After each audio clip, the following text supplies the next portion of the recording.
ಸಂವಿಧಾನ ಶಿಲ್ಪಿ doctor B R. Ambedkar ಅವರ 134ನೇ ಜಯಂತಿ ಇವತ್ತು. ಇದರ ಅಂಗವಾಗಿ ರಾಷ್ಟ್ರಪತಿ ದ್ರೌಪದಿ ಮುರ್ಮು ಮತ್ತು ಪ್ರಧಾನಿ ನರೇಂದ್ರ ಮೋದಿ ಸೇರಿದಂತೆ ಹಲವು ನಾಯಕರು ಅಂಬೇಡ್ಕರ್ ಪ್ರತಿಮೆಗೆ ಪುಷ್ಪನಮನವನ್ನು ಅರ್ಪಿಸಿ ನಮನ ಸಲ್ಲಿಸಿದರು. ಸಂಸತ್ ಭವನದ ಆವರಣದಲ್ಲಿರುವ ಡಾಕ್ಟರ್ ಬಿ.ಆರ್. ಅಂಬೇಡ್ಕರ್ ಪ್ರತಿಮೆಗೆ ರಾಷ್ಟ್ರಪತಿ ದ್ರೌಪದಿ ಮುರ್ಮು, ಉಪರಾಷ್ಟ್ರಪತಿ ಜಗದೀಪ್ ಧನ್ಕರ್, ಪ್ರಧಾನಿ ಮೋದಿ, ರಾಜ್ಯಸಭೆಯ ವಿಪಕ್ಷ ನಾಯಕ ಕಾಂಗ್ರೆಸ್ ಅಧ್ಯಕ್ಷ ಮಲ್ಲಿಕಾರ್ಜುನ್ ಖರ್ಗೆ, ಸೋನಿಯಾ ಗಾಂಧಿ ಸೇರಿದಂತೆ ಅನೇಕ ಗಣ್ಯರು ಗೌರವವನ್ನು ಸಲ್ಲಿಸಿದರು. ಗ್ಯಾರಂಟಿ ಯೋಜನೆಯಿಂದ ಹಳ್ಳಿಯ ಹೆಣ್ಣು ಮಕ್ಕಳು ದಾರಿ ತಪ್ಪಿದ್ದಾರೆ ಎಂಥೇಳಿ ಮಾಜಿ ಸಿಎಂ ಎಚ್.ಡಿ. ಕುಮಾರಸ್ವಾಮಿ ಹೇಳಿದ್ದಾರೆ. ತುರುವೇಕೆರೆ ಪಟ್ಟಣದಲ್ಲಿ ವಿ. ಸೋಮಣ್ಣ ಪರ ಬಹಿರಂಗ ಪ್ರಚಾರದ ವೇಳೆ ಮಾತನಾಡಿದ ಅವರು, ಗ್ಯಾರಂಟಿಗಾಗಿ ಯಾರ ಜೇಬಿಗೆ ಕೈ ಹಾಕಿದ್ದಾರೆ? ಹೆಣ್ಣು ಮಕ್ಕಳು ಗಮನ ಇಟ್ಟು 2 ಮಾತುಗಳನ್ನು ಕೇಳಬೇಕು.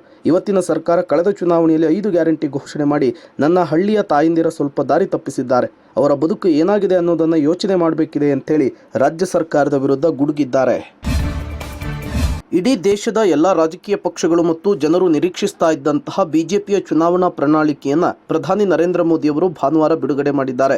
ಕೇಂದ್ರ ರಕ್ಷಣಾ ಸಚಿವ, ಪ್ರಣಾಳಿಕೆ ಸಮಿತಿಯ ಮುಖ್ಯಸ್ಥ ರಾಜನಾಥ್ ಸಿಂಗ್, ಪಕ್ಷದ ಅಧ್ಯಕ್ಷ ಜೆ.ಪಿ. ನಡ್ಡಾ, ಗೃಹ ಸಚಿವ ಅಮಿತ್ ಶಾ, ಹಣಕಾಸು ಸಚಿವೆ ನಿರ್ಮಲಾ ಸೀತಾರಾಮನ್ ಅವರು ಕಾರ್ಯಕ್ರಮದಲ್ಲಿ ಉಪಸ್ಥಿತರಿದ್ದರು. ಏಕರೂಪ ನಾಗರಿಕ ಸಂಹಿತೆ ಜಾರಿ, ಒಂದು ದೇಶ ಒಂದು ಚುನಾವಣೆಯ ಗುರಿ, ಮುಂದಿನ 5 ವರ್ಷ ಬಡವರಿಗೆ ಉಚಿತ ಅಕ್ಕಿ ವಿತರಣೆ, ವಿಶ್ವದಲ್ಲಿ ಭಾರತ 3ನೇ ಆರ್ಥಿಕ ರಾಷ್ಟ್ರವನ್ನಾಗಿ ಮಾಡುವಂತಹ ಗುರಿಯನ್ನು ಕೇಂದ್ರ ಸರ್ಕಾರ ಹೊಂದಿದೆ. ಇದನ್ನು ಸೇರಿ ಹಲವು ಅಂಶಗಳನ್ನು ಪ್ರಣಾಳಿಕೆಯಲ್ಲಿ ಉಲ್ಲೇಖಿಸಿದೆ. ಸ್ಯಾಂಡಲ್ವುಡ್ನ ನಿರ್ಮಾಪಕ ಹಾಗೂ ಉದ್ಯಮಿ ಸೌಂದರ್ಯ ಜಗದೀಶ್ ಆತ್ಮಹತ್ಯೆಗೆ ಶರಣಾಗಿದ್ದಾರೆ. ನಗರದ ಮಹಾಲಕ್ಷ್ಮಿ ಲೇಔಟ್ನ ಕ್ಲಬ್ ರಸ್ತೆಯಲ್ಲಿರುವ ತಮ್ಮ ನಿವಾಸದಲ್ಲಿಯೇ ಜಗದೀಶ್ ಆತ್ಮಹತ್ಯೆಗೆ ಶರಣಾಗಿದ್ದಾರೆ. ತಕ್ಷಣ ಅವರನ್ನು ಕುಟುಂಬಸ್ಥರು ಆಸ್ಪತ್ರೆಗೆ ಶಿಫ್ಟ್ ಮಾಡಲಿಕ್ಕೆ ಯತ್ನಿಸಿದ್ರು, ಬದುಕುಳಿಸಲಿಕ್ಕೆ ಸಾಧ್ಯವಾಗಿಲ್ಲ. ಮಸ್ತ್ ಮಜಾ ಮಾಡಿ ಸ್ನೇಹಿತರು ಸೇರಿದಂತೆ ಕೆಲ ಚಿತ್ರಗಳನ್ನು ನಿರ್ಮಾಣ ಮಾಡಿದ ಅವರು ಅಪ್ಪು ಪಪ್ಪು ಹೆಸರಿನ ಚಿತ್ರದ ಮೂಲಕ ತಮ್ಮ ಮಗ ಸ್ನೇಹಿತ್ ಅವರನ್ನು ಕನ್ನಡ ಚಿತ್ರರಂಗಕ್ಕೆ ಪರಿಚಯಿಸಿದರು. ಇಸ್ರೇಲ್ ಮೇಲೆ ಇರಾನ್ ಭಾರೀ ಶಸ್ತ್ರಾಸ್ತ್ರಗಳೊಂದಿಗೆ ದಾಳಿ ಮಾಡಿದೆ. ಈ ಮೂಲಕ ಸಿರಿಯಾದಲ್ಲಿನ ತನ್ನ ರಾಯಭಾರಿ ಕಚೇರಿ ಮೇಲೆ ದಾಳಿ ಮಾಡಿದವರ ವಿರುದ್ಧ ಸೇಡನ್ನು ತೀರಿಸಿಕೊಂಡಿದೆ. ಆಪರೇಷನ್ ಟ್ರೂ ಪ್ರಾಮಿಸ್ ಹೆಸರಿನಲ್ಲಿ ಇಸ್ರೇಲ್ ಮೇಲೆ 100ಕ್ಕೂ ಹೆಚ್ಚು ಡ್ರೋನ್ ಮತ್ತು ಕ್ಷಿಪಣಿಗಳನ್ನು ಉಡಾಯಿಸಲಾಗಿದೆ.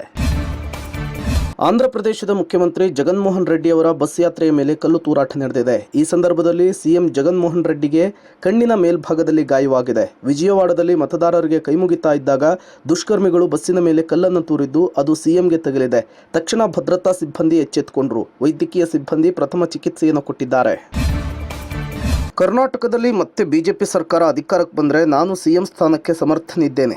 ರಾಜ್ಯದಲ್ಲಿ ನಡೀತಾ ಇರುವ ಭ್ರಷ್ಟಾಚಾರವನ್ನು ನಿಲ್ಲಿಸಿ ನಾನು ಪ್ರತಿ ಕುಟುಂಬಕ್ಕೆ 5,000 ರೂಪಾಯಿ ಕೊಡ್ತೇನೆ ಅಂತೇಳಿ ವಿಜಯಪುರದ ಶಾಸಕ ಬಸನಗೌಡ ಪಾಟೀಲ್ ಯತ್ನಾಳ್ ಸ್ಫೋಟಕ ಹೇಳಿಕೆಯನ್ನು ಕೊಟ್ಟಿದ್ದಾರೆ. ಬೆಳಗಾವಿ ಜಿಲ್ಲೆಯ ಹುಕ್ಕೇರಿಯಲ್ಲಿ ಈ ಕುರಿತಂತೆ ಅವರು ಮಾತನಾಡಿದ್ದಾರೆ. ಮುಂಬೈನ ಬಾಂದ್ರಾದಲ್ಲಿರುವ ಬಾಲಿವುಡ್ನ ಸೂಪರ್ ಸ್ಟಾರ್ ಸಲ್ಮಾನ್ ಖಾನ್ ಅವರ ಗ್ಯಾಲಕ್ಸಿ ಮನೆಯ ಹೊರಗೆ ಅಪರಿಚಿತ ದುಷ್ಕರ್ಮಿಗಳಿಂದ 3 ರಿಂದ 4 ಸುತ್ತು ಗುಂಡಿನ ದಾಳಿ ನಡೆದಿದೆ. ಸದ್ಯ ಸಿಕ್ಕಿರುವ ಮಾಹಿತಿಯಂತೆ ನಸುಕಿನ ಜಾವ 4:50 ಸುಮಾರಿಗೆ ಬೈಕ್ನಲ್ಲಿ ಹೆಲ್ಮೆಟ್ ಧರಿಸಿ ಬಂದಂತಹ ಇಬ್ಬರು ಬಂದೂಕಿನಿಂದ ಗಾಳಿಯಲ್ಲಿ ಫೈರಿಂಗ್ ನಡೆಸಿದ್ದಾರೆ. ಇದು ಆತಂಕಕ್ಕೆ ಕಾರಣವಾಗಿದೆ.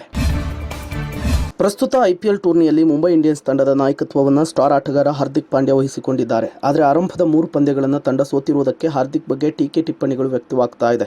ಮುಂಬೈ ಅಭಿಮಾನಿಗಳು ಅವರನ್ನು ಟ್ರೋಲ್ ಮಾಡುವುದು ಮತ್ತು ಕಿಚಾಯಿಸುವುದು ಸಾಮಾನ್ಯವಾಗಿದೆ.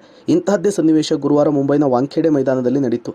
ಆದರೆ ಈ ವೇಳೆ ರಾಯಲ್ ಚಾಲೆಂಜರ್ಸ್ ಬೆಂಗಳೂರು ತಂಡದ ಆಟಗಾರ ವಿರಾಟ್ ಕೊಹ್ಲಿ ಪಾಂಡ್ಯ ಅವರನ್ನು ಗೇಲಿ ಮಾಡ್ತಾ ಇರುವ ಜನರಿಗೆ ತಿಳಿ ಹೇಳಿದಂತಹ ಪ್ರಸಂಗ ನಡೆದಿದೆ.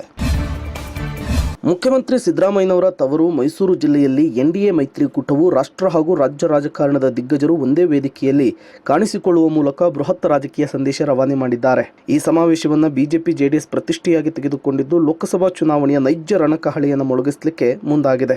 ಒಂದೇ ವೇದಿಕೆಯಲ್ಲಿ ಮಾಜಿ ಪ್ರಧಾನಿ ದೇವೇಗೌಡರು, ಹಾಲಿ ಪ್ರಧಾನಿ ನರೇಂದ್ರ ಮೋದಿಯವರು ಕಾಣಿಸಿಕೊಳ್ಳುವ ಮೂಲಕ ಒಂದು ಸ್ಪಷ್ಟ ಸಂದೇಶವನ್ನು ರವಾನಿಸಿದ್ದಾರೆ.